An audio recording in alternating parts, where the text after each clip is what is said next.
తెలుగు సినీ పరిశ్రమ గర్వించదగిన రెండు శుభకార్యాలు. మెగాస్టార్ చిరంజీవి గారు గతేడాది భారత్ యొక్క రెండవ అతిపెద్ద సివిల్ గౌరవం అయిన పద్మ విభూషణ్ అందుకున్నారు. ఇప్పుడు నందమూరి బాలకృష్ణ గారు పద్మభూషణ్ అందుకుంటున్నారు. ఈ రెండు ఘనతల మధ్య ఉన్న ప్రత్యేకతల గురించి తెలుసుకుందాం. చిరంజీవి గారు తన నటన, సేవా కార్యక్రమాలు మరియు తెలుగు సినీ పరిశ్రమకు చేసిన అపారమైన కృషి వల్ల 2023లో పద్మ విభూషణ్ గౌరవాన్ని అందుకున్నారు. ఇది దేశంలో రెండవ అతిపెద్ద పురస్కారం.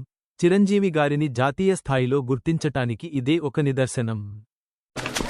వీరశంకర్ రెడ్డి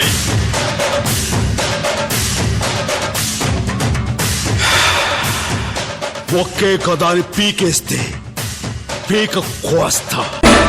ఏదైనా నాకు నచ్చితేనే చేస్తాను, నచ్చితేనే చూస్తా.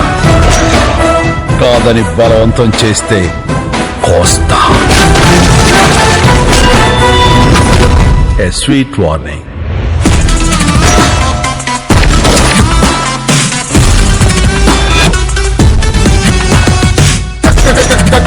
Number 150.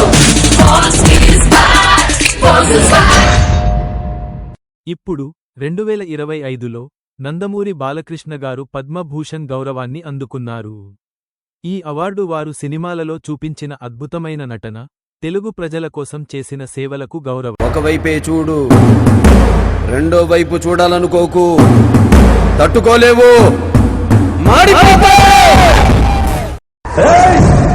నువ్వు భయపడితే భయపెట్టడానికి ఓటర్ని అనుకున్నావా బే? షూటర్ని కాల్చి పారేస్తా కొడక్క. భయపెడతాం, మా రాజకీయం అంతే. దమ్ముంటే మా ఎదురుకుండా వచ్చి ఢీ కొట్టు. రాజకీయం నువ్వు తినే ఫుడ్ లో ఉందేమో, నాకు బ్లడ్ లో ఉందిరా బ్లడీ ఫుల్. రాష్ట్ర రాజకీయం పుట్టిందే మా ఇంట్లో. నేను దిగితే ఎదురొచ్చేది ఎవడు, ఢీ కొట్టేది ఎవడు? పద్మ పురస్కారాలు 3 ప్రధాన స్థాయిలలో ఉంటాయి. పద్మ విభూషణ్, ఇది దేశంలో రెండవ అతిపెద్ద పౌర గౌరవం. సాధారణంగా జాతీయ లేదా అంతర్జాతీయ స్థాయిలో మహత్తర కృషి చేసిన వారికి అందజేస్తారు. పద్మభూషణ్, ఇది 3వ అతిపెద్ద పురస్కారం.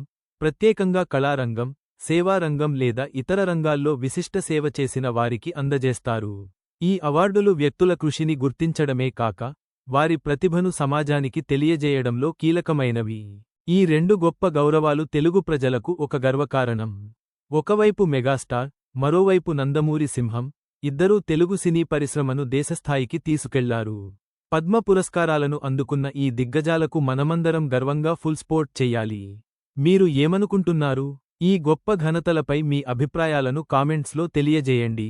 తెలుగు సినిమాకు గర్వకారణమైన ఈ ఘనతలను ప్రపంచానికి తెలియజేయడానికి వీడియోని షేర్ చేయండి.